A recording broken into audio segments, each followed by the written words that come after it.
కృష్ణం కమలపత్రాక్షం పుణ్యశ్రవణకీర్తనం వాసుదేవం జగద్యోనిం నౌమి నారాయణం హరిం శంకరం శంకరాచార్యం కేశవం బాదరాయణం సూత్రభాష్యకృతౌ వందే భగవంతో పునః పునః ఈశ్వరో గురురాత్మేతి మూర్తిభేద విభాగినే వ్యోమవద్వ్యాప్తదేహాయ దక్షిణామూర్తయే నమః యుక్తాహార విహారాయ వివిక్తస్థలవాసినే మలయాళయతీంద్రాయ బ్రహ్మనిష్ఠాయ తే నమః గీతా భాగవతాద్వైత తత్వామృతస్వరూపిణే గండిక్షేత్ర నివాసాయ రామకృష్ణాయ తే నమః. ఓం పూర్ణమదః పూర్ణమిదం పూర్ణాత్ పూర్ణముదచ్యతే పూర్ణస్య పూర్ణమాదాయ పూర్ణమేవావశిష్యతే. ఓం శాంతి శాంతి శాంతి. స్వాంత పరికల్పిత బ్రహ్మాండాంతర్వర్తి సకల చరాచర ప్రాణికోట్ల యొక్క అసత్ జడ దుఃఖ మోహాత్మకమైనటువంటి సకల ఉపాధుల కంటే విలక్షణమై సత్ చిత్ ఆనంద రూపం చేత స్వయం ప్రకాశమానమై వెలుగొందుతున్నటువంటి ప్రత్యేక భిన్న పరమాత్మకు సాష్టాంగ ప్రణమిల్లుతూ ఆత్మీయులారా, శ్రీమద్ భగవద్గీత 7వ అధ్యాయం విజ్ఞాన యోగం, అందులో క్రమంగా 13 శ్లోకాలు తెలుసుకున్నాం. ప్రతి వస్తువులో కూడా అధిష్టాన రూపంలో భగవంతుడు ఉన్నాడు అనేటువంటి ఈ భగవద్ దర్శనము ఒకవేళ మనకు కలిగినట్లయితే ఇంకా గుళ్ళు గోపురాలకు క్షేత్రాలకు తీర్థాలకు పోవాల్సినటువంటి అవసరం ఉండదు. ఏ తీర్థక్షేత్రాలలో భగవంతుని చూడాలనుకున్నావో ఆ భగవంతుడు నీకు ఉన్న చోటే దర్శనమిస్తూ ఉన్నాడు. సర్వవ్యాపకుడైనటువంటి సర్వరూపుడైనటువంటి పరమాత్మను ఒకవేళ నీవు దర్శించుకునే అర్హత కలిగి ఉన్నట్లయితే ఇక నీకు అణువణువులో కూడా పరమాత్మ దర్శనమిస్తాడు. కొందరు సగుణ ఉపాసకులు నాకు భగవంతుని దర్శనం కావాలి అని ఉపాసన చేస్తారు. ఆయా దేవత ఉపాసకులు, దేవి ఉపాసకులు, కృష్ణుడి యొక్క ఉపాసకులు, రాముని ఉపాసకులు, విష్ణువు, శివుడు మొదలైనటువంటి దేవతల యొక్క ఉపాసకులు ఆ దేవతా దర్శనం కావాలి అని ఉపాసన చేస్తారు. కానీ అవన్నీ వ్యర్థమైనటువంటి ఉపాసనలు. నువ్వు ఉన్న చోట ఉండి ప్రతి వస్తువులో భగవంతుని దర్శించగలిగితే ఇంకా ఉపాసనలు ఏమీ అవసరం లేదు. ఏ క్షేత్రాలకు వెళ్ళాల్సిన అవసరం లేదు. అకల్పితమైనటువంటి పరమాత్మలో ఈ కల్పితమైనటువంటి ప్రపంచం ఏదైతే ఉందో ఈ ప్రపంచము ఆ పరమాత్మ కంటే వేరు కాదు, అణువణువు కూడా పరమాత్మ యొక్క స్వరూపమే అని ఒకవేళ మనం దర్శించుకున్నట్లయితే ఇక మన జన్మ ధన్యమైపోతుంది. భగవంతుడు అన్నాడు, అన్నీ నాలో ఉన్నాయి, నేను మాత్రము దేనిలో లేను అన్నాడు. అన్నీ నాలో ఉన్నాయంటే దాని తాత్పర్యం ఏంది? ఈ ప్రపంచం అంతా కూడా కల్పితం కాబట్టి కల్పితానికి తప్పకుండా ఒక అధిష్టానం అంటూ ఆధారం అంటూ ఉండాలి. రజ్జు యందు సర్పం కనపడాలి అంటే తాడు అనేది ఒకటి అధిష్టానం ఉన్నందువలన ఆ సర్పం కనపడుతుంది. ఉసిర భూమి ఉంటేనే మరుజలం కనపడుతుంది. ఆలుచిప్ప ఉంటేనే వెండి కనపడుతుంది. ఒకవేళ ఆ అధిష్టానం ఆధారమే లేకపోతే ఆ భ్రాంత వస్తువు కనపడేందుకు అవకాశం లేదు. నిరధిష్టాన విభ్రాంతో వాప్య సిద్ధిత. అధిష్టానం లేకుండా భ్రాంత వస్తువు ఎప్పుడు కూడా ఉండదు. ఈ నియమానుసారంగా ఈ ప్రపంచమంతా కూడా పరమాత్మ యందే కల్పితం అన్నప్పుడు పరమాత్మ దీనికి ఆధారం అధిష్టానం ఉన్నాడు. కాబట్టి ప్రపంచమంతా ఎక్కడుంది? పరమాత్మ యందే ఉంది. కానీ నేను దానిలో లేను అంటాడు. ఎందుకు? ఆ కల్పిత వస్తువు నాకు ఆధారం కాదు. నేను దానిలో ఉండాలంటే అది నాకు ఆధారం కావాలి. అదే కల్పితం ఉన్నది. మరి ఆ కల్పితమైనది మరొక దానికి ఆధారం ఎట్లయితుంది? అందువల్ల నేను దానిలో లేను అని ఈ విధంగా చెప్పినాడు. ఈ జగత్తంతా కూడా మాయను తీసుకొని రచన చేశాడు. కాబట్టి మాయ త్రిగుణాత్మకం ఉన్నది. అజామేకం లోహిత శుక్ల కృష్ణం అని చెప్పిన ప్రకారంగా ఈ అజ అంటే అనాది అయినటువంటి మాయ త్రిగుణాత్మకం. సత్వ రజ తమ 3 గుణాలతో కూడుకొని ఉంది.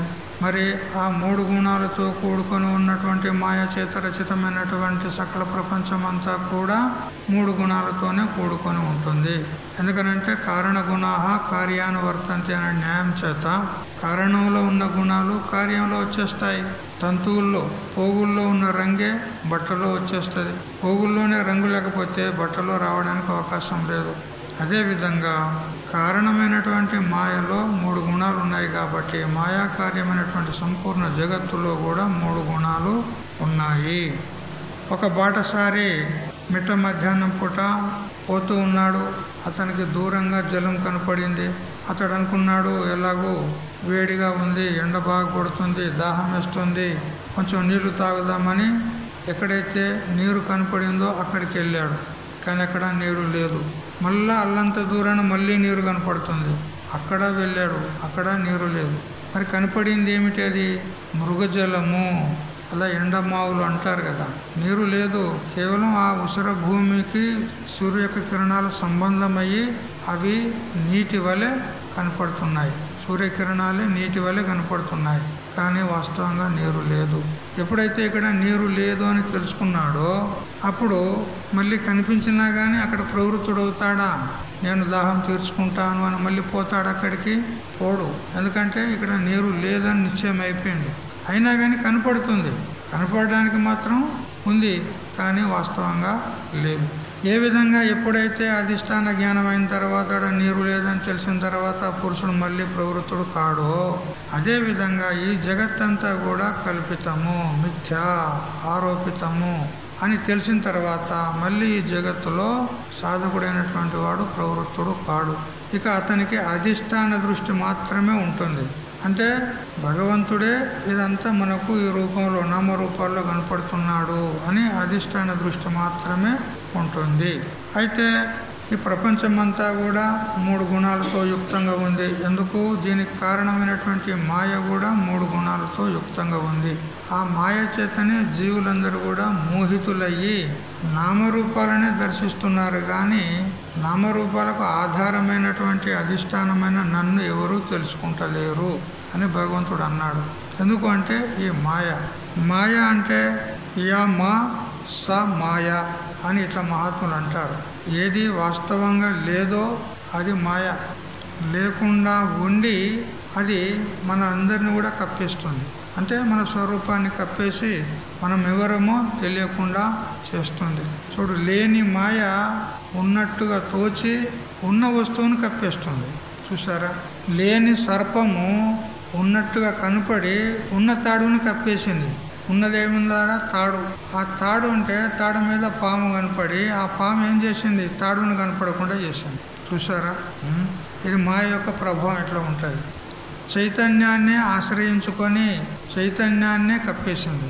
నీటిని ఆశ్రయించుకొని ఉన్నటువంటి నాచు నీటినే కప్పేసింది. సూర్యుని నుండి ఉత్పన్నమైనటువంటి మేఘం కదా, సూర్యకిరణాలు సముద్రం మీద సోకి ఆ సముద్రం నుండి నీరు ఆవిరయ్యి మేఘాలుగా మారింది. ఆ సూర్యుని వల్ల ఏర్పడినటువంటి ఆ మేఘాలే సూర్యుడినే కప్పేస్తాయి ఒక్కోసారి. చూడు, దేన్ని ఆశ్రయించుకొని ఉన్నదో దాన్నే కప్పేసింది ఎవరు? మాయా. దేన్ని ఆశ్రయించుకొని ఉంది? చైతన్యాన్ని ఆశ్రయించుకొని ఉన్నది.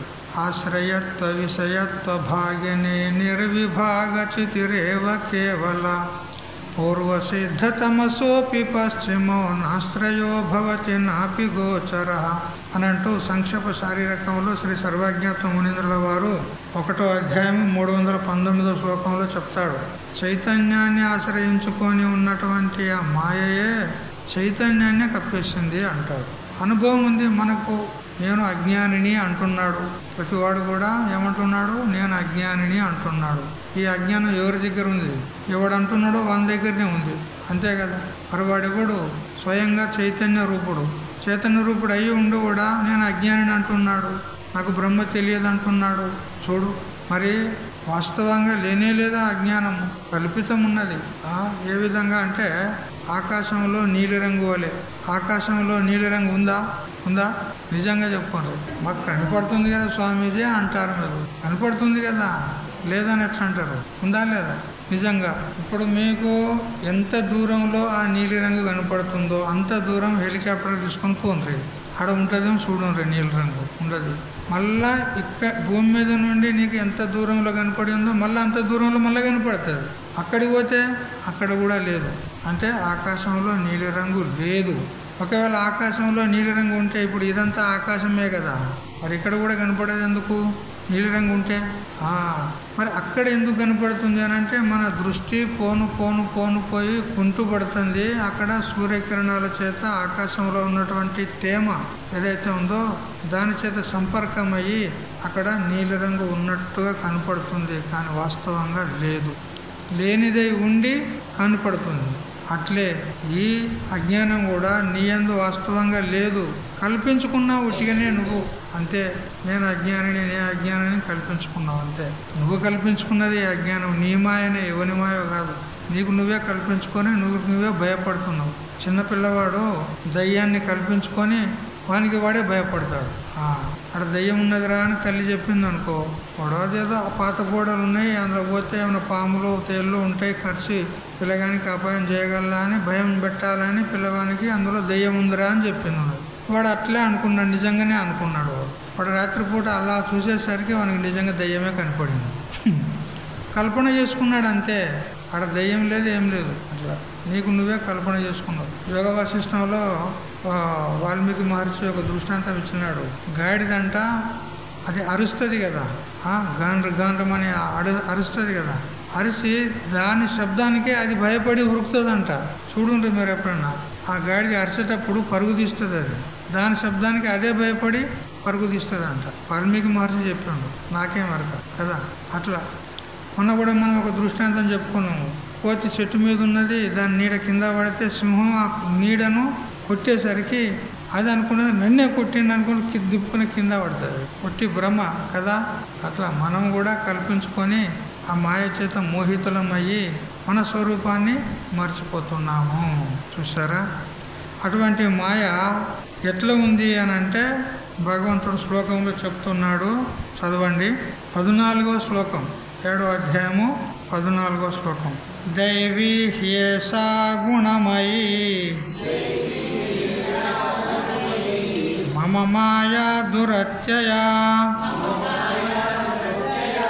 మామేవ యే ప్రపద్యంతే మాయామేతాం తరంతి తే. చాలా అద్భుతమైనటువంటి శ్లోకము, విచారణీయమైనటువంటిది. ఎందుకంటే మన అందరినీ 3 చర్ల నీళ్ళు తాగిపిస్తుంది. ఎవరు? మాయ. ఆ మాయ గురించి చెప్తున్నాడు. ఆ మాయ ఎవరిది అని అంటే మమ మాయ అంటున్నాడు భగవంతుడు. సరే, దీనికి 6 విశేషణాలు ఇచ్చినాడు భగవంతుడు. దైవీ, ఏషా, హి, గుణమయి, మమ, దురత్యయ అని ఇట్లా అనేక విశేషణాలు ఇచ్చినాడు. చూసారా? వాస్తవంగా చైతన్యము అది అఖండం ఉన్నది, సర్వవ్యాపకం ఉన్నది, అందులో విభాగము లేదు.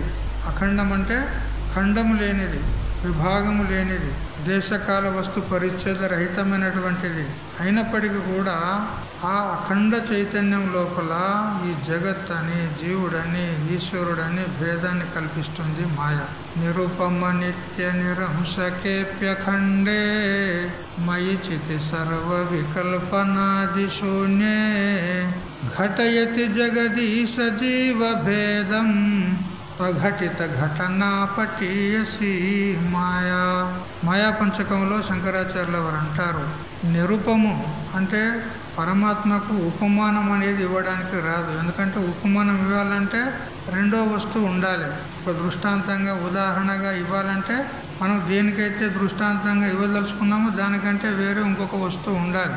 ఏ విధంగా అంటే సాహిత్యకారులు స్త్రీ యొక్క ముఖానికి చంద్రుని యొక్క దృష్టాంతం ఇస్తారు, ఉదాహరణ ఇస్తారు. స్త్రీ యొక్క ముఖం ఎట్లా ఉండదంటే చంద్రముఖి అని చంద్రుని యొక్క దృష్టాంతం ఇస్తారు. ఇప్పుడు దృష్టాంతం ఇవ్వాలంటే ఈ స్త్రీ యొక్క ముఖం కంటే భిన్నంగా చంద్రుడు అనేవాడు ఒకడు ఉన్నాడు కాబట్టి ఈ చంద్రుని వల్లే ముఖం ఉంది అని చెప్పగలం. కానీ పరమాత్మకు ఉపమానం ఇవ్వాలంటే, దృష్టాంతం ఇవ్వాలంటే మరి పరమాత్మ కంటే వేరే ఒక వస్తువు ఉండాలి కదా. ఉందా? లేదు. లేకపోతే ఇదంతా ఎక్కడిది? మరి పరమాత్మకు భిన్నంగా ఒక వస్తువు లేకపోతే ఇదంతా ఏంది? మరి ఉంది, కానీ కల్పితం ఉన్నది, ఇది సత్యం కాదు. ఈ కల్పితమైనటువంటి వస్తువు అధిష్టానంతో సరితూగదు, దానికి ఉపమానం ఇవ్వడానికి రాదు. అయినా కానీ మందాధికారుల కోసం నచ్చజెప్పడానికి, వాళ్ళకు సంజాయించి చెప్పాలంటే ఆకాశ దృష్టాంతము అదోటి ఇదోటి ఇస్తారు. యథా సర్వగతం సూక్ష్మద ఆకాశం నోపలిప్యతే సర్వత్రావస్థితో దేహే తథాత్మ నోపలిప్యతే అన్నట్టు 13వ అధ్యాయంలో చెప్తాడు భగవంతుడు. ఏ విధంగా ఆకాశము నిర్లేపం ఉన్నది, అంతటా వ్యాపించి ఉన్నది, అట్లనే పరమాత్మ కూడా దేనికి అంటుకొనకుండా, దేనితో సంబంధం లేకుండా సర్వత్ర వ్యాపించి ఉంది అని దృష్టాంతం ఇచ్చి చెప్పడం జరిగింది. ఆకాశవత్ సర్వగతశ్చ నిత్యః అని శృతిమాత కూడా చెప్తుంది. అయితే మూర్ఖంకో సంజానే కే లియే దృష్టాంత దియా జాతా హై. మూర్ఖులకు ఏదో తెలియజెప్పడానికి దృష్టాంతం అనేది ఇవ్వడం జరుగుతుంది, మందప్రజ్ఞులైనటువంటి వారికి. వాస్తవంగా పరమాత్మకు సరిపడేటువంటి దృష్టాంతము ఏది లేదు. హేతు దృష్టాంత వర్జితం అని అంటూ కూడా అమృత బిందు ఉపనిషత్తు చెప్తుంది మనకు. అయినా కానీ ఉపమానం ఇచ్చి చెప్తాం, ఏదో మందప్రజ్ఞులకు తెలియాలని. అట్లా ఈ విధంగా అఖండము నిరుపము అయినటువంటి పరమాత్మ యందు ఘటయతి జగదీశ జీవ భేదం. జగత్ అనేది ఒకటి, ఈశ్వరుడు అనేది రెండోవాడు, జీవుడు అనేవాడు మూడోవాడు. ఆ జీవులు నానా అనేక మంది అని ఈ విధంగా కల్పన చేసింది ఎవరు? మాయ. అందుకని ఈ మాయ ఎటువంటిదంటే అఘటన ఘటన పటియసి, ఘటింపశక్యము కాని దాన్ని కూడా ఘటింపజేసి చూపెడుతుంది మాయ. మాయావి అయిన వాడు, గరడివాడు వింత వింత పదార్థాలు చూపెడతాడా లేదా? అట్లా చూస్తూ చూస్తూ ఉండగానే ఒక పావురాన్ని తీసి చూపెడతాడు, గుర్రుమని లేచిపోతుంది మన ముందరనే. మరి అప్పటిదప్పుడే పావురం పుట్టేది సంభవమా?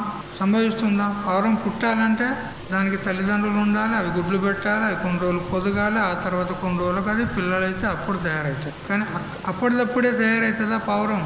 కానీ ఘటింపరాని దాన్ని కూడా ఘటింపజేసి చూపెట్టిండా లేదా మాయావి? దానికి కారణం ఎవరు? మాయ. మన దగ్గర గారడి విద్య మాయ. అట్లే ఈ మాయ కూడా ఘటింపశక్యం కానటువంటి దాన్ని కూడా ఘటింపజేసి చూపెడుతుంది. జగత్ అని, ఈశ్వరుడని, జీవుడని భేదం చేసి చూపెడుతుంది. అఖండ బ్రహ్మనందు ఖండ ఖండాలుగా చేసి చూపెడుతుంది. ఇదే మాయ యొక్క మహిమ. ఇట్లా ఉంటుంది. అయితే అఖండము, వ్యాపకము, నిత్యము అయినటువంటి పరమాత్మను మరిచి మనము ఆ మాయకు వశగతులమయ్యి ఆ మాయా యొక్క గుణకార్యాలైనటువంటి నామరూపాలను మాత్రమే చూస్తూ ఉన్నాము. అధిష్టాన బ్రహ్మమును మనం చూడలేకపోతున్నాం. చూసారా? మాయా మాయా అంటే ఏదో కాదు. ఈ శరీరం నువ్వా? చెప్పు. ఈ శరీరం నువ్వా? నేను అనుకుంటున్నావా లేదా? అదే మాయ. ఇంకేం ఇంతకంటే పెద్ద మాయ ఏం కావాలి చెప్పు? నేను కానీ శరీరాన్ని నేను అనుకుంటున్నాను. ఇంతకంటే గొప్ప మాయ ఏమన్నా చెప్పు కదా. ఇదే మాయ. అయితే ఈ శ్లోకంలో ఒక్కొక్క విశేషణాన్ని కొద్దిగా విచారం చేద్దాం. మొట్టమొదలు ఏమన్నాడు? దైవీ అన్నాడు. దైవీ అంటే దేవస్య ఇయం దైవీ, దేవుని యొక్క మాయ. అందుకని దైవీ మాయ అన్నాడు. దేవుడు అంటే ఎవరు? దివ్ ప్రకాశనే అనేటువంటి ధాతువు చేత ఏర్పడినటువంటి దేవ శబ్దం. దేవుడు అంటే ప్రకాశ స్వరూపుడు అని అర్థం. ప్రకాశ స్వరూపుడు అంటే మామూలుగా ఈ దీప ప్రకాశము సూర్యప్రకాశం లాగా కాదు, తెలివి ప్రకాశం. ఇప్పుడు మనం ప్రతిదీ తెలుసుకుంటున్నామా లేదా, ఇది ఫలానా ఇది ఫలానా ఇది ఫలానా తెలుసుకుంటున్నామా లేదా, దానికే శాస్త్రంలో ప్రకాశము అంటారు. ప్రకాశం అంటే ఏదో ఈ ప్రకాశం లాగా కాదు, తెలివి ప్రకాశం అంటే ప్రతిదాన్ని కూడా తెలుసుకుంటుంది, స్వయం ప్రకాశం అంటారు దానికి. అంటే ఆ తెలివి ఎక్కడి నుంచో వచ్చింది కాదు, ఆ దేవునిలో ఉన్నటువంటి తెలివి, ఈ సాక్షిలో ఉన్నటువంటి తెలివి ఎక్కడి నుంచో వచ్చింది కాదు కదా. ఏ విధంగా బేసన్ పిండి లోపలికి చక్కెర వచ్చి పంచదార వచ్చి కలిస్తే ఆ లడ్డు తీయగా అవుతుంది. ఆ లడ్డు తీయ ఉందంటే అన్నాం, కానీ తీపి లడ్డు ఉంటుందా? లడ్డు తీయ ఉంటుందా? లడ్డు తీయ ఉంటుందా? నిజంగా చెప్పరు. తీపిదనము లడ్డుదా పంచదారదా? పంచదార తీయ ఉంటుంది, లడ్డు ఎట్లా తీయ ఉంటుంది? ఇప్పుడు ఇంత మోస్తారుగా మీరు చేస్తారు కదా, అదేంటిది పిండి అనా కాదా? పిండి. మరి ఆ పిండి తీయగా ఉంటుంది ఏమి? మరి తీయగ ఏమున్నది అక్కడ? పంచదార. అట్లా వాస్తవంగా ఈ దేహాదుల్లో ఎక్కడ కూడా ప్రకాశం అనేది లేదు, తెలివి అనేది లేదు. ఉన్నది ఎక్కడ? చైతన్యంలో ఉన్నది తెలివి. అయితే మనకు బుద్ధిలో తెలివి ఉన్నదని, ఇంద్రియాల్లో తెలివి ఉన్నదని మనకు భ్రమ అవుతుంది. నేను చాలా తెలివి కల్లోని అంటాడు ఒక్కొక్కడు, తెలివి కల్లోని అంటాడు. వాడు దేన్ని పురస్కరించుకొని అంటున్నాడు? బుద్ధిని. బుద్ధే తెలివి కల్లదని వాని అభిప్రాయం. కానీ బుద్ధి తెలివి కల్లది కాదు, బుద్ధిలో తెలివి లేదు. చైతన్యం యొక్క తెలివిని తీసుకొని అది తెలివివంతమయ్యి విషయాలను ప్రకాశిస్తుంది. ఏ విధంగా సూర్యుని యొక్క వెలుతురుని తీసుకొని అద్దము అది ప్రకాశవంతమయ్యి మరియు చీకట్లో ఉన్నటువంటి ఆ గదిలో ఉన్నటువంటి వస్తువులను ప్రకాశింపజేస్తుంది. ఆ సూర్యకిరణాలు అక్కడి నుంచి రిఫ్లెక్ట్ అయ్యి ఇటు పోతాయి. అద్దంలో ఉందా ప్రకాశం? అద్దంలో ప్రకాశం ఉందా? ఉంటే మరి దీపాలు పెట్టుకోకండి. ఇంట్లో ఒక గదిలో ఒక అద్దం పెట్టండి, మరొక గదిలో ఒక అద్దం పెట్టండి, అదే ప్రకాశం ఇస్తుంది. దీపాలు ఎందుకు మనకు? ఉందా? అద్దంలో ప్రకాశం లేదు, కానీ సూర్యుని ప్రకాశము తీసుకొని అది ప్రకాశవంతమయ్యి ఇతరమును ప్రకాశిస్తుంది. అట్లే బుద్ధి కూడా, బుద్ధిలో తెలివి లేదు, ఆత్మ యొక్క తెలివిని తీసుకొని అది తెలివివంతమయ్యి బయట విషయాలను ప్రకాశిస్తుంది.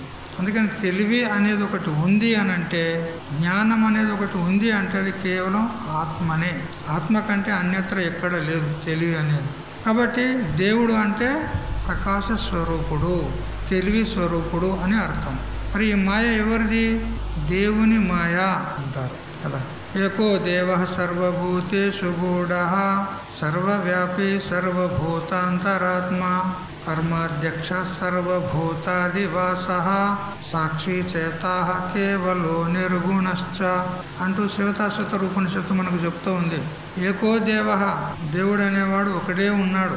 ఆ ఒకడే దేవుడు అనేక శరీరాల్లో ఉండి అన్నిటిని ప్రకాశిస్తూ ఉన్నాడు. ఆ దేవునిదే ఈ మాయా అంటాడు. ఈ మాయ అంటే ఇది సత్యమా? ఇప్పుడు మనం చెప్పుకున్నాం కదా, ఆకాశంలో నీలి రంగు వలె ఇది కల్పితము, వాస్తవం కాదు. ఈ మాయ సత్యం కాదు. తర్వాత ఏషా అన్నాడు, దైవీ ఏషా గుణమయి అన్నాడు. దైవీ ఏషా. ఏషా అంటే ఇది స్త్రీలింగం, ఏతత్ శబ్దం స్త్రీలింగం. ఏషా అంటే ఇది. ఇది అని మనము ఎప్పుడు చెప్తాము? ఎదురుగా ప్రత్యక్షంగా ఉన్నటువంటి వస్తువును ఇది అంటాం, అంతే కదా. ఇదమస్తు సన్నికృష్టే, మన దగ్గరలో ఎదురుగా ప్రత్యక్షంగా ఉన్నటువంటి వస్తువును ఇది అంటాం. ఇప్పుడు మాయను కూడా ఇది అంటున్నాడు, ఈ మాయ అంటున్నాడు. ఈ మాయ అంటే ప్రత్యక్ష సిద్ధమైనటువంటి అనుభవ సిద్ధమైనటువంటి మాయ. అనుభవ సిద్ధం ఉన్నదా లేదా మాయ? మాయ మనకు అనుభవంలో ఉన్నదా లేదా? లేదా. కొద్దిగా ఆడిస్తున్నది వదికు, అది జుట్టు బట్టి ఆడిస్తూ ఉంటే లేదన్నట్టున్నావా? ప్రత్యక్షంగా మనకు ఆడిస్తుంది కదా, మొత్తం మనల్ని భ్రమలో పడేసి లేదంటావా? ప్రత్యక్షం ఉన్నది. మనల్ని మోహితులను చేసి ప్రపంచంలో మనల్ని పడదోస్తుంది, సంసార కూపంలో పడదోస్తుంది. మరి పైగా నేను అజ్ఞానిని అంటున్నాడా లేదా? ప్రతి ఒక్కరికి అనుభవం ఉందా లేదా? నేను అజ్ఞానిని అంటున్నాడా అంటే అది ప్రత్యక్షంగా తెలుసుకొని అంటున్నాడు, తెలియకుండా ఎవడు అన్నాడు అట్లా. మరి అప్పుడు ప్రత్యక్షంగా ఉన్నదని అంటే అప్పుడు దాన్ని ఇది అని చెప్పాల్సిందే. ఏషా అంటే ఇది, ఈ మాయ అన్నాడు. అనుభవ గోచరం ఉన్నది. అయితే ఆ మాయ ఇది అని చెప్పాలంటే ఇప్పుడు మనము ఇక్కడ ఎదురుగా ఘటం ఉంది, ఒక కుండ ఉంది, దానికి ఇది ఘటము అంటున్నాము. ఎలా చెప్పగలుగుతున్నాము? నేత్రంతో చూసి ఇది ఘటము అని చెప్తున్నావు. కానీ మాయ నేత్రానికి తెలియబడేది కాదు, ఇంద్రియాలకు తెలియబడేది కాదు. మరి ఉన్నది అనేది సిద్ధి అవుతుంది. నేను అజ్ఞానిని అంటున్నాడు, తెలుసుకొని అంటున్నాడు. మరి కళ్ళతో చూసిండా దాన్ని? కనపడది, కానీ అనుభవ గోచరం ఉంది. మరి ఎట్లా తెలియబడింది అంటే సాక్షి వేద్యము, సాక్షి చేత తెలియబడింది. అది ఏ ఇంద్రియ గోచరం కాదు, ఏ ప్రత్యక్షాది ప్రమాణాల చేత తెలియబడేది కాదు. అజ్ఞానం జ్ఞాతం ఇచ్చేదియో దీపేనోత్తమ తేజస. అజ్ఞానాన్ని ఎవడైతే ప్రమాణాల చేత తెలుసుకోవాలని ప్రయత్నం చేస్తాడో వాడు ఎటువంటి బుద్ధిమంతుడు అంటే ఉత్తమమైనటువంటి ప్రజ్వలిస్తున్నటువంటి దీపం చేత నేను చీకటిని చూడాలనుకున్నాడంట. వాడు దీపం చేత నేను చీకటిని చూడాలనుకున్నాడంట. చూస్తాడా? కనపడుతుందా దీపంతో చీకటి? నువ్వు ఎట్ట దీపం పట్టుకొని పోతుంటే అట్ట చీకటి ఉండనే ఉండదాడ, నీకు ఎట్లా కనపడుతుంది? అందుకే అన్నాడు వేదాంత సిద్ధాంత ముక్తావళి లోపల స్వయం ప్రకాశానంద యతి అంటాడు, అజ్ఞానం జ్ఞాతం ఇచ్చేతియో మానేన అత్యంత మూఢదీహి సతు నూనం తమః పశ్యేత్ దీపేనోత్తమ తేజస అన్నాడు. ఉత్తమమైనటువంటి తేజస్సు కలిగినటువంటి దీపం చేత చీకటిని చూడాలనుకునేవాడు ఎంత మూర్ఖుడో అట్లా ప్రమాణం చేత అజ్ఞానాన్ని చూడాలనుకునేవాడు అంతటి మూర్ఖుడు అంటాడు. అంటే తాత్పర్యం ఏంది? అది ఏ ప్రమాణానికి తెలియబడేది కాదు, కంటికి కనపడేది కాదు, చెవికి వినబడేది కాదు, ఏ ప్రమాణం చేత తెలియబడేది కాదు. అయినా కానీ తెలుస్తుంది. ఎట్లా తెలుస్తుంది? సాక్షి వేద్యం, సాక్షి చేతనే తెలియబడుతుంది. ఇంతెందుకు? మీ మనసు మీకు తెలుస్తుందా లేదా? మీకు మనసు ఉన్నదా లేదా? ఇంతకు ఉందా లేదంటారా? ఉంది కదా. మరి ఉందని ఎలా చెప్పగలుగుతున్నారు? మీరు కంటితో చూసి చెప్పగలుగుతున్నారా? కంటికి కనపడిందా మీ మనసు? మరి ఉందని ఎలా చెప్పగలుగుతున్నారు? మీరు ఎలా చెప్పగలుగుతున్నారు? సాక్షి వేద్యము, సాక్షి వేద్యము, సాక్షి ప్రకాశిస్తుంది. అన్నిటికంటే ఆవల సాక్షి ఉంది కదా, ఇంద్రియాల కంటే, మనసు కంటే, బుద్ధి కంటే అన్నిటికీ వెనుక అది ప్రకాశకం ఉంది కదా. ఆ సాక్షి చేతనే తెలియబడుతుంది, ఇంద్రియాల చేత తెలియబడతలేదు. ఏ విధంగా మన మనస్సు ఇంద్రియాలకు తెలియబడదో మాయ కూడా ఇంద్రియాలకు తెలియదు. మనసు అంటే మాయ, మాయ అంటే మనసు అంటే వేరే కాదు. మనో హ్య విద్య భవబంధ హేతు. వివేక చూడమలో చెప్తాడు, మనస్సే అవిద్య. అవిద్య అంటే మనసు అంటే వేరే కాదు. నహి అస్త్య విద్య మనసాతిరేక మనోహ్య విద్య భవబంధ హేతు. తస్మిన్ వినష్టే సకలం వినష్టం తస్మిన్ విజృంభితేస్మిన్ సకలం విజృంభతే. వివేక చూడమలో చెప్తాడు శంకరాచార్యుల వారు, మనోహ్య విద్య భవబంధ హేతు. మనస్సే అవిద్య. అవిద్య అంటే మాయ అంటే మనస్సు అంటే వేరే కాదు. మనోహ్య విద్య, మనస్సే అవిద్య, ఇంకేదో కాదు. ఆ మనసు నష్టమైపోయిందనుకో సర్వం నష్టమైపోతుంది. ఎందుకు? సంపూర్ణ జగత్తే మనసు యొక్క కల్పితం ఉన్నది. అది నష్టమైపోతే జగత్తే లేకుండా పోతుంది, పీడనే పోతుంది కదా. ఆ మనసు కనుక విజృంభించినట్లయితే సర్వం విజృంభితం. అందుకని మనసు ఏ విధంగా మనకు ఇంద్రియాలకు తెలియబడదు అట్లా మాయ కూడా తెలియబడదు. అయినా కూడా తెలియబడుతుంది. ఎట్లా? సాక్షి వేద్యము, సాక్షి చేత తెలియబడుతుంది. అందుకనే దానికి ఇది అన్నాడు. ఏషా దైవీ ఏషా గుణమయ్య అన్నాడు. హి అన్నాడు ఇక్కడ భగవంతుడు. హి అనేది ఇది మరొక విశేషణం. ఏషా హి అంటే ఇదే మాయా అని అర్థం. అంటే మనకు ఈ భ్రమ కలగడానికి కారణము మాయయే అంటాడు. ఈ జగద్భ్రమ మనకు కలగడానికి కారణం ఎవరు? ఈ దేహమే నేను అనుకుంటున్నాము, మరి దేహాదిక ప్రపంచం సత్యం అనుకుంటున్నాము. ఇదంతా భ్రమణ ప్రమణ, భ్రమనే. ఇదంతా లేనిది ఉన్నట్టు అనుకోవడమే భ్రమ, లేనిది ఉన్నట్టు అనుకోవడమే భ్రమ. మరి ఉన్నదా ఈ దేహాదిక ప్రపంచము? లేదు. మరి ఉన్నదని అయితే భ్రమ అవుతుంది. మరి దీనికి కారణం ఎవరు? దీనికి ఇక్కడ రామకృష్ణ స్వాముల వారు అంటున్నాడు, అన్యతానుపపత్తి. అంటే ఈ భ్రమ ఏదైతే ఉందో దీనికి కారణమైనటువంటి మాయా అనేది ఒకటి లేకపోతే ఈ భ్రమ కలిగేందుకు అవకాశం లేదు. ఎదురంగా ఒకడు దినం పూట భోజనం చేయడు. దినం పూట సూర్యోదయం అయింది మొదలు సూర్యాస్తమయ్యేంత వరకు దినం పూట ఎప్పుడు కూడా భోజనం చేయడు. అతను సాధారణంగా మహమ్మదీయులు రంజాన్ పండుగ లోపల దినపూట భోజనం చేయరు. రాత్రి వండుకొని తింటారు. మళ్ళీ సూర్యోదయం కాకముందుకే లేచి వంట చేసుకుంటారు, తింటారు. దినం పూట భోజనం చేయరు. అట్లా ఒక వ్యక్తి దినం పూట భోజనం చేయడు, కానీ లావుగా ఉన్నాడు, మంచిగా పుష్టిగా ఉన్నాడు, లావుగా ఉన్నాడు. మరి భోజనం చేయకుండా శరీరం లావుగా ఉండేది సంభవిస్తుందా?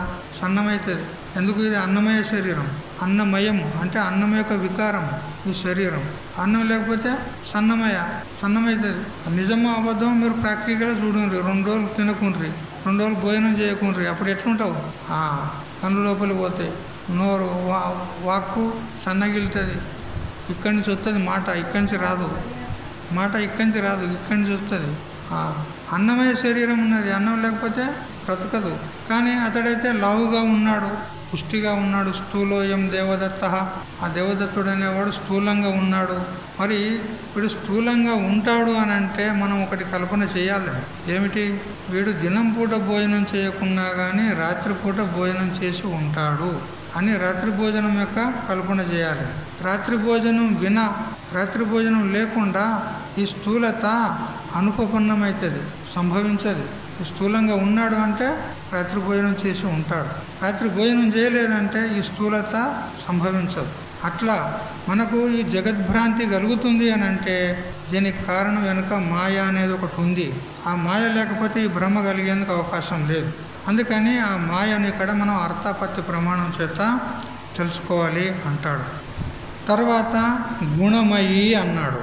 దైవీ హేష గుణమయి అన్నాడు. గుణమయి అంటే 3 గుణాలతో కూడుకొని ఉన్నది. అజామేకం లోహిత శుక్ల కృష్ణం అని శ్వేతాశ్వతర ఉపనిషత్తు చెప్పిన ప్రకారంగా అజ అంటే జన్మ లేనటువంటిది, ఉత్పత్తి లేనటువంటిది మాయ. మరియు లోహితము అంటే ఎరుపు అంటే రజోగుణం. కృష్ణము అంటే నలుపు అంటే తమో గుణము. మరియు లోహిత శుక్లం అంటే తెలుపు అంటే సత్వగుణం. ఈ విధంగా సత్వగుణం, రజోగుణము, తమో గుణం 3 గుణాలతో కూడుకొని ఉందని మనకు ఉపనిషత్తు చెప్తూ ఉంది. మరి దాని కార్యం మనకు కనపడుతూ ఉంది. ప్రతి వస్తువులో కూడా 3 గుణాలు ఉన్నాయి. మరి కార్యంలో ఇవి ఉన్నాయని అంటే కారణంలో కూడా ఉంటాయి తప్పకుండా. బట్టలో రంగు ఉంది అంటే తంతువుల లోపల ఉండాలి, అందులో లేకపోతే ఇలా రాదు. అందుకని ఈ జగత్తులో మనకు 3 గుణాలు కనపడుతున్నాయి. ప్రతి వ్యక్తిలో కూడా కనపడుతున్నాయి 3 గుణాలు. అలా ఇప్పుడు సత్వగుణంతో ఉన్నాం, మనం సత్సంగం చేస్తున్నాం. భోజనం చేసిన తర్వాత తమో గుణం ఆవరిస్తుంది. మళ్ళీ లేచిన తర్వాత అబ్బాయిగా మళ్ళీ పని చేయాలి, వంటలు చేయాలి, పెట్టాలి, టిఫిన్లు చేయాలి, నాష్టాలు చేయాలి. అప్పుడు రజోగుణం వస్తుంది. 3 గుణాలు ఉన్నాయి మన లోపల. మరి 3 గుణాలు మన లోపల కనపడుతున్నాయి ఈ శరీరంలో అంటే దీనికి కారణం అజ్ఞానంలో కూడా 3 గుణాలు తప్పకుండా ఉండి తీరాలి. అందుకని గుణమయి అన్నాడు ఇక్కడ. ఇది ఎట్లా ఉన్నదంటే పగ్గము అంటారు. పగ్గం అంటే తాడు, ఎద్దులకు కొమ్ములకు గట్టి పట్టుకుంటారు కదా, ఏమంటారు దానికి? అది కాదు, ముగుదాడు కాదు, ముక్కులకు వేసేది కాదు, కొమ్మలకు గట్టి పట్టుకుంటారు కదా, పగ్గం అంటారు. సంస్కృతంలో కూడా ప్రగ్రహమే అంటారు. మనః ప్రగ్రహం ఏవచ్చ అని కఠోపనిషత్తు చెప్తుంది. అది 3 పురులు ఉంటుంది. తాడులో 3 పురులు ఇట్లా కలిసినవి ఉంటాయి. 3 పురులతోని ఆ తాడు ఉంటుంది. అట్లా ఇది 3 పురుల తాడు. ఏది? మాయ. ఆ 3 పురుల తాడు అయినటువంటి మాయ మనల్ని గట్టిగా కట్టేసింది కదా, మనందరినీ బంధించింది. ఎట్లా బంధించింది? అహంకార మమకారాల చేత మనల్ని బంధించింది కదా. అందుకని దీన్ని ఛేదించడానికి వీలు కాకుండా ఉన్నది. ఈ దారాన్ని అంటే ఈ తాడును 3 పురులతో కూడుకున్నటువంటి అంటే 3 గుణాలతో కూడుకున్నటువంటి ఈ మాయను ఛేదించేది మనకు కష్టమవుతుంది. దాన్ని తెంచుకోలేకపోతున్నాం మనం. ఎందుకంటే గట్టిగా బిగేసి కట్టింది మనల్ని, గట్టిగా ఆడిస్తుంది మనల్ని కదా. ఆ పశువును కదా ఏ విధంగా తాడు కట్టి వాడు ముక్కుకు తాడు కట్టి చేతులు పట్టుకొని ఆడిస్తాడు దాన్ని కదా, అట్లా మనల్ని ఆడిస్తుంది. మరి ఇప్పుడు దీన్ని గెలవాలంటే ఏం చేయాలి? ఈ మాయను దాటాలంటే ఏం చేయాలి? భగవంతుడే చెప్పినాడు, దైవీ హేష గుణమయి మమ మాయ దురత్యయ మామేవ ఏ ప్రపద్యంతే. నన్ను ఎవరైతే శరణు పొందుతారో వారే ఈ మాయను దాటుతారు అని చెప్పి. మాయను దాటాలంటే భగవంతునికి శరణాగతి కావాల్సిందే. భగవంతునికి శరణాగతి కాకుండా మాయను మనం దాటలేము. ఎందుకంటే అది ఆయన మాయ ఉన్నది. ఆయనకు శరణాగతి అయితేనే కానీ ఆయన ఆర్డర్ ఇస్తాడు, వాడు మనోడు ఉన్నాడు, వానికి ఏమనుకున్నావు అని ఆయన ఆర్డర్ ఇస్తే మన తెరువు రాదు. కదా. ఇంటి ముందర యజమాని ఇంటి ముంగడ కుక్కను కట్టేశాడు. ఆ యజమాని కలిసినందుకు మనం పోయినాం అనుకో, అది రాణిస్తుందా? అది గేట్ కన్నా ఉన్నది కుక్క, లోనికి అడుగుపెట్టనియది. మరి ఇప్పుడు లోనికి వెళ్ళి మనం యజమానితో కలవాలంటే ఏం చేయాలి? యజమానిని మనం పిలిచి అతనితో మాట్లాడితే అప్పుడు అతడు దాన్ని ఏ రాము గప్ అంటాడు. అప్పుడు సపోర్ట్ చేయదు, ఆర్డర్ ఇచ్చిండు కదా. అట్లా మనం కూడా ఏం చేయాలి? యజమాని ఎవరు? భగవంతుడు. ఆ భగవంతునికి మనం శరణాగతి అయితే అప్పుడు ఈ మాయ మనల్ని ఏమి చెయ్యదు. చూస్తారా? ఇట్లా మమ మాయ అన్నాడు ఇక్కడ. మమ అంటే భగవంతుని యొక్క మాయ. మమ అంటే నాది, నా యొక్క. మమ అంటే నా యొక్క. అలా నా యొక్క మాయ అన్నాడు అంటే నా మాయ అన్నాడు కదా. అయితే ఇది ఈశ్వరుని యొక్క సొత్తు. మాయ అనేది ఈశ్వరుని యొక్క సొత్తు. అది ఈశ్వరుని యొక్క అధీనంలో ఉండి జగత్తు యొక్క సృష్టి స్థితి లయాలు చేస్తూ ఉంది. సృష్టి స్థితి లయాలు ఈశ్వరుడు ఎట్లా చేస్తున్నాడు అంటే ఈ మాయను తీసుకొనే చేస్తున్నాడు. మాయ లేకపోతే అతడు ఏం చేయలేడు. కావున దీనికి అవిద్య అని కూడా అంటారు. ఆ మాయనే మాయా రూపంలో ఉంటుంది, మరి అవిద్య రూపంలో కూడా తానే అవుతుంది. మాయాచ అవిద్యాచ స్వయమేవ భవతి అని అంటున్నారు. నృసింహ ఉత్తర తాపనీయోపనిషత్తు చెప్తుంది. ఆ మాయనే మాయా రూపంలో ఉంటూ మళ్ళీ అవిద్యా రూపంలో తానే అయింది. అంటే సత్వ ప్రధానం చేత మాయ అనబడుతుంది, మలిన సత్వ ప్రధానం చేత అవిద్య అనబడుతుంది. ఆ మలిన సత్వ ప్రధానమైనటువంటి ఆ మాయనే అవిద్య అని అనబడుతూ అది జీవునికి ఉపాధి అయింది. మరి శుద్ధ సత్వ ప్రధానమై ఆ మాయనే ఈశ్వరునికి ఉపాధి అయింది. జీవేశ్వరుని కల్పన చేసి జీవేశ్వరులకు తానే ఉపాధిగా అయింది. చూడు ఎంత నాటకం ఆడుతుంది. ఈ మాయలోనే ఆవరణ శక్తి, విక్షేప శక్తి అనేది ఉంటుంది. ఆవరణ శక్తి అంటే మనం ఉన్న స్వరూపాన్ని కప్పేస్తుంది. విక్షేప శక్తి అంటే లేని ప్రపంచాన్ని చూపెడుతుంది, ఉత్పన్నం చేసి. ఈ రెండు శక్తులు దానిలో ఉన్నాయి. ఈ విధంగా అది జగత్తును సృష్టించి మనకు చూపెడుతుంది. మాయాంతు ప్రకృతిం విద్యాత్ మాయనంతు మహేశ్వరం తస్యావయవ భూతైస్తూ వ్యాప్తం సర్వమిదం జగత్ అని శ్వేతాశ్వేత ఉపనిషత్తు చెప్పిన ప్రకారంగా 4:10 మాయాంతు ప్రకృతిం విద్యాత్. ఈ మాయనే ప్రకృతి కూడా అనబడుతుంది. ప్రకృతి ఎప్పుడు అనబడుతుంది అని అంటే సృష్టిని ఉత్పన్నం చేయడానికి సన్ముఖమైనప్పుడు అప్పుడు మాయనే ప్రకృతి అవుతుంది. అంటే అప్పుడు తమ ప్రధానమవుతుంది. తమ ప్రధానమై సృష్టిని నిర్మాణం చేస్తారు. అట్లా ఈ జగత్తుకు ఉపాదాన కారణము మాయ. ఆ మాయకు అధిపతి మహేశ్వరుడు, పరమాత్మ. అలా అందువల్ల భగవంతుడు అంటున్నాడు ఇది నా మాయ అంటున్నాడు. ఆ మాయను తీసుకుని జగత్తును రచన చేసినాడు అన్నాడు. ఒకసారి నారదునికంట మాయను చూడాలి అని అనిపించిందంట. ఆ కథ చెప్తున్నాడు ఇక్కడ రామకృష్ణానంద స్వామి. ఒకప్పుడు నారదునికి మాయను చూడాలనేటువంటి తలంపు కలిగింది అంటాడు. ఆ మాయలో పడే అతనికి ఆ సంకల్పం కలిగింది. ఆ సంకల్పం కలగడం కూడా ఆ మాయనే, అంతే కదా. మాయను చూడాలి అనే సంకల్పం ఎట్లా కలిగింది? ఆ మాయనే కల్పించింది. కృష్ణుని వద్దకు ఒకసారి వచ్చి స్వామి మాయను చూడాలనే కోరిక కలిగింది అని అడిగిండంట. ఏ కృష్ణ, ఒకసారి మాయను చూడాలి అనిపించింది నాకు, కొంచెం చూపెట్టవా? నీ మాయనే కదా, కొంచెం చూపెట్టవా అని అడిగినాడు.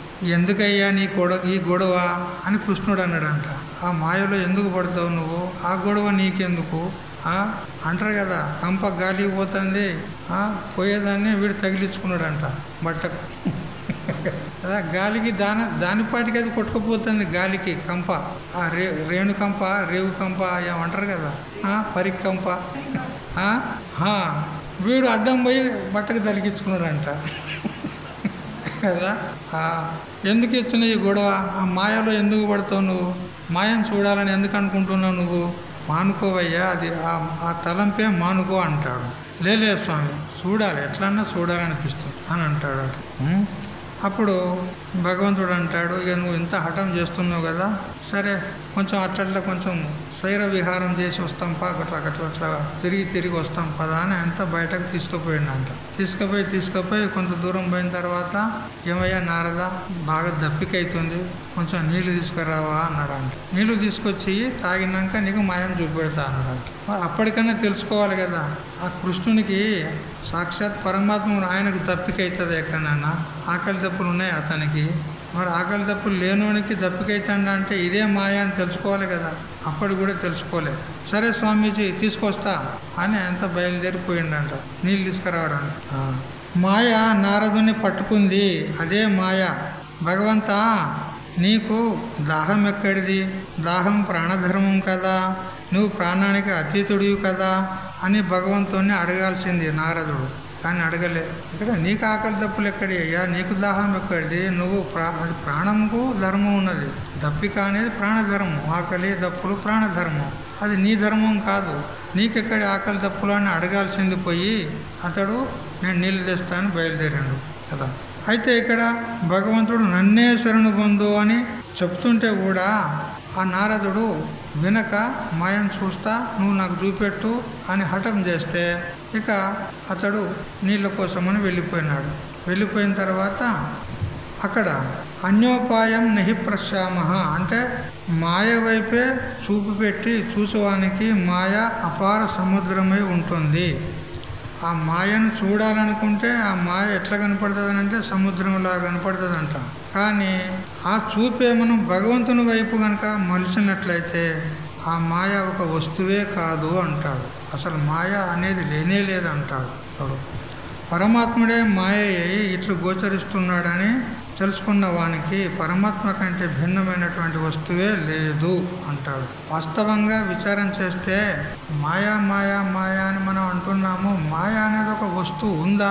విచారం చేస్తే పరమాత్మనే మాయ వలె కనపడుతున్నాడు. ఏ విధంగా తాడే పాము వలె కనపడ్డట్టు ఈ మాయ కూడా కల్పితమే కదా. మరి కల్పితం అన్నప్పుడు దానికి అధిష్టానం ఎవరు? పరమాత్మనే. మరి పరమాత్మనే మాయ వలె కనపడుతున్నాడు. ఒక చోట ఇక్కడనే భగవద్గీతలోనే శంకరాచార్యులు గీతా భాష్యంలో చెప్తాడు, మాయ అంటే ఎవరో కాదు పరమాత్మనే మాయ అన్నాడు. ఎందుకంటే నువ్వే అధిష్టానం ఎవరు? నువ్వే. మరి నువ్వే అలా కల్పితమైనటువంటి దానివల్లే మాయ వల్లే కనపడుతున్నావు నువ్వు, అంతే. మాయ అనేది ఏమీ లేదు, ఉట్టిగా కల్పన చేసుకున్నావు నువ్వు అని చెప్తాడు. ఈ విధంగా పరమాత్మని దర్బార్లో ప్రవేశించేందుకు ప్రతిబంధంగా మాయ అనేది కుక్కలాగా ఉంది అంటాడు. పరమాత్మను దర్శించుకోవాలంటే ఆ పరమాత్మని యొక్క దర్బార్లో ఆయన యొక్క ఈ సభ లోపల ఈ మాయ అనేది కుక్కలాగా ఉంది అంటాడు. మరి ఇప్పుడు దాని నుంచి తప్పించుకొని మనం భగవంతుని దర్శించుకోవాలంటే ఏం చేయాలి? దానికి 2 మార్గాలు ఉన్నాయని చెప్తున్నాడు ఇక్కడ రామకృష్ణానందుల వారు. ఒకటి, ఆ యజమాని వలనే మనం వేషం వేసుకుంటే ఏమనేది కుక్క, లేదా యజమానున్నన్నా అతన్నన్నా మనం ఆశ్రయించాలి. ఈ 2 ఉపాయాల లోపల ఏదో ఒకటి అవలంబిస్తే అది ఏమన్నది మనకు. అంటే ఇక్కడ ఏమిటి అని అంటే యజమాని వలనే మనం కావాలంటే దాని తాత్పర్యం ఏంది? పరమాత్మనే నేను, నేనే పరమాత్మను అని తెలుసుకుంటే మాయ ఏం చేయదు. ఇక నేను మాయ అనేది లేకుండానే పోతుంది. ఏం చెయ్యది అని అంటే ఉంటే చేస్తుంది, అసలు లేకుండానే పోతుంది మాయ. పరమాత్మనే నేను అని ఎప్పుడైతే నువ్వు పరమాత్మ చేత అభిన్నంగా తెలుసుకుంటావో అప్పుడు మాయ అనేది ఉండనే ఉండదు. ఉంటే కదా నేను ఏమైనా చేయడానికి, అది లేనే లేదు. లేదంటావా భగవంతునికి శరణాగతిగా భక్తునివికా, అప్పుడైనా కానీ మాయ నిన్ను ఏమి చేయదు. ఈ 2 ఉపాయాలు అంటాడు కదా. అదేవిధంగా ఇక్కడ అర్జునుడు కూడా ఏం చేశాడు? భగవంతునికి శరణాగతి అయినాడు. శిష్యస్తేహం సాధ్య మాం త్వాం ప్రపన్నం అనే భాష అర్జునుడు శరణాగతి అయినాడు. కాబట్టి శరణాగత భక్తుడు అర్జునుడు. ఈ ప్రకారంగా నేను నీవాడనని ఒకసారి చెప్తే చాలు కదా. సకృదేవ ప్రపన్నాయ తవాస్మీతి చ యాచతే అభయం సర్వభూతేభ్య దదామేతత్ వ్రతం మమ అని శ్రీరామచంద్రుడు అంటాడు రామాయణంలో. ఒక్కసారి గనక నేను నీవాడను అని శరణాగతి అయిందా బస్, ఇక అతనికి సకల భూతాల చేత ప్రపంచంలో ఎవరి చేత కూడా అతనికి భయం అనేది ఉండదు. నేను రక్షిస్తా అని రామచంద్రుడు వాగ్దానం చేసినాడు. ఒక్కసారి నాకు శరణాగతి అయ్యి నేను నీవాడను అని అన్నాడంటే అతనికి ఇంక ఎవరి చేత కూడా భయం లేదు. ఇక అట్లే చేశాడా లేదా రాముడు? విభీషణుడు వచ్చినప్పుడు శత్రువు యొక్క తమ్ముడు కదా, మరి శత్రువు యొక్క తమ్ముడు వచ్చిండనంటే అందరు అనుమానపడ్డారు. జాంబవంతుడు మొదలైనటువంటి వాళ్ళు అనుమానపడ్డారు. శత్రుపక్షం నుంచి వచ్చినాడు, వాడు ఏదో మన రహస్యాలు గుంజుకోపోవడానికి వచ్చినాడు, అతన్ని నమ్మొద్దు అని అంటారు వీళ్ళంతా. అప్పుడు రాముడు అంటాడు, లేదు లేదు, నాకు శరణాగతి అని వచ్చిండు కదా, వాడు శత్రువు అయి ఉంటే కూడా సరే నేను వానికి శరణిస్తాను, వానికి ఆశ్రయం ఇస్తా. అని రాముడు అంటాడు. అట్లా అందుకని ఒక్కసారి మనం పరమాత్మకు శరణాగతి అయ్యామా బస్ భగవంతుడు మనల్ని చేపడతాడు, మనల్ని రక్షిస్తాడు. అట్లా అదే ఇక్కడ చెప్పినాడు. శ్రీరామచంద్రుడు అన్నాడు, అయ్యా లంకా రాజ్యాన్ని ఇప్పుడే విభీషణునికి పట్టం కట్టుతున్నారే, ఈ సంగతి తెలిసి రావణుడు కైతవంతో శరణాన్ని వస్తే వానికి ఏమిస్తారు అని సుగ్రీవుడు అడిగిండంట. రామచంద్ర, సుగ్రీవుడు వచ్చిండు, నీకు శరణాగతి అయ్యిండు. శరణాగతి కాగానే వెంటనే రామచంద్రుడు ఏం చేశాడు? లంకాధిపతిగా చేశాడు. అప్పుడే లంకకు రాజ్యాధిపతిని చేసినాడు. అప్పుడే ఇంకా రాజ్యాన్ని గెలవలేదు, ఏం లేదు, అప్పుడే రాజుని చేసినాడు. సుగ్రీవుడు అంటాడు, ఏం స్వామీజీ తొందరపడ్డారు మీరు, ఇప్పుడైతే మీరు ఇతనికి రాజ్యాభిషక్తుని చేసినారు లంకా నగరానికి. మరి ఒకవేళ ఈ వార్త విని ఆ రావణుడే స్వయంగా వచ్చి నీకు శరణాగతి పొందితే వానికి ఏమి ఇస్తావు అంటే, నా అయోధ్య నగరాన్ని ఇస్తా అన్నాడు. చూడు రాముడు అంత ఉదారవంతుడు, నా అయోధ్యని ఇస్తా అన్నాడు.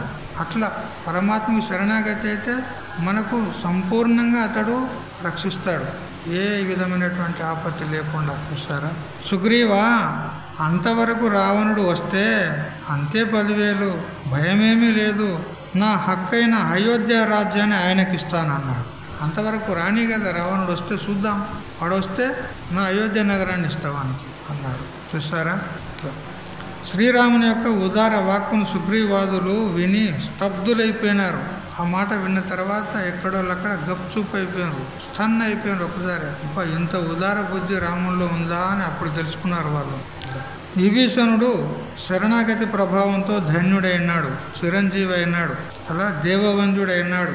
కర్మవాది అయినటువంటి రావణుడు భగవత్ శరణాగతికి విముఖుడైనందువలన వాడు, వాని పరివారము, వాని పుత్రులు సహితంగా సర్వనాశనం అయిపోయాడు. చూసారా, భగవంతునికి విముఖులమైనవనుకో మనకు పతనం తప్పదు, భగవంతునికి సమ్ముఖమైనవనుకో మన కళ్యాణం తప్పదు. ఈ రెండిట్లలో ఏదో ఒకటి ఎన్నుకోండి, అటు పోతారా ఇటు పోతారా, ఎటు పోతారు? భగవంతునికి విముఖంగా దూరం వెళ్ళిపోతారా, భగవంతునికి సమీపంలో వస్తారా, భగవంతునికి శరణాగతి అవుతారా? అదే అన్నమాట. అట్లే గజేంద్రుని యొక్క శరణాగతి కూడా మనకు చెప్తూ ఉంది. నీవే తప్ప ఈ తప్పరంబెరుంగా అని గజేంద్రుడు ఆ కమలం పువ్వు తొండంతో పట్టుకొని ఆ విష్ణుమూర్తికి శరణాగతి అయిందా లేదా? అప్పుడు హుటిన ఆ విష్ణుమూర్తి వచ్చి ఆ ముసలి బారి నుంచి తప్పించాడు. సో శరణాగతి పొందిన తర్వాత వానికి ఇక ఎటువంటి కూడా ఆపత్తి లేదన్నమాట. ఓం సహనావతు సహనౌ భునక్తు సహ వీర్యం కరవావహై తేజస్వినావధీతమస్తు మా విద్విషావహై. ఓం శాంతి శాంతి శాంతి.